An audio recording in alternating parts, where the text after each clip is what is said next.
Hello, ഒരു ചോദ്യം ചോദിക്കട്ടെ? ഇല്ല, ഞാൻ പറയില്ല. അല്ല, അങ്ങനെ പറയരുത്. ചോദ്യം ചോദിച്ചു കഴിഞ്ഞാൽ ഉത്തരം കിട്ടിയില്ലെങ്കിൽ ആൾക്കാർ മൊത്തം കവനിടൂ. ഓ അറിയില്ല, മറ്റേതാ അങ്ങനെയൊന്നും പറയില്ല. പെട്ടെന്ന് ചോദിക്കപ്പെട്ടു. ചോദ്യം ഏടുന്നുണ്ടാക്കിയ ക്വസ്റ്റ്യൻ അങ്ങനെയൊന്നും പറഞ്ഞൂടാ. കുസൃതി ചോദ്യം ചോദിക്കട്ടെ? വേണ്ട, ചോദിക്കാം. അങ്ങനെ പറയല്ലേ, ആൾക്കാർക്ക് ആൻസർ ചെയ്യാലോ. ഓക്കെ, ചോദിക്കുവേ. അപ്പൊ ഇതാണ് ചോദ്യം. ചിലർ തൊടും, ചിലർ അടക്കും, ചിലർ നടത്തും.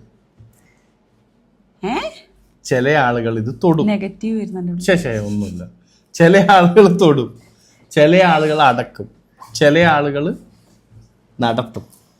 അതിനകത്ത് നടത്തും എന്നൊക്കെ പറയുന്നത് നെഗറ്റീവ് ഉള്ളത്. അങ്ങനെ ആളുകൾ തൊടും, ചില ആളുകൾ തൊടും, ചില ആളുകൾ നടത്തും, കുറേ ആളുകൾ അടക്കും. നടത്താൻ കുറച്ചാളേ ഉണ്ടാവുള്ളൂ. ഇത് ഇത്രയും ക്ലൂ ഒന്നും പറയാൻ തരില്ല ഇത്. പക്ഷെ കണ്ണൂർ ജില്ലയിലെ ആ ഒരു ഏരിയയിൽ, കണ്ണൂർ, കാസർഗോഡ്, കോഴിക്കോടൊക്കെ ആയിരിക്കും അതിന് അങ്ങനെ പേര് പറയുന്നുണ്ടാവുള്ളൂ.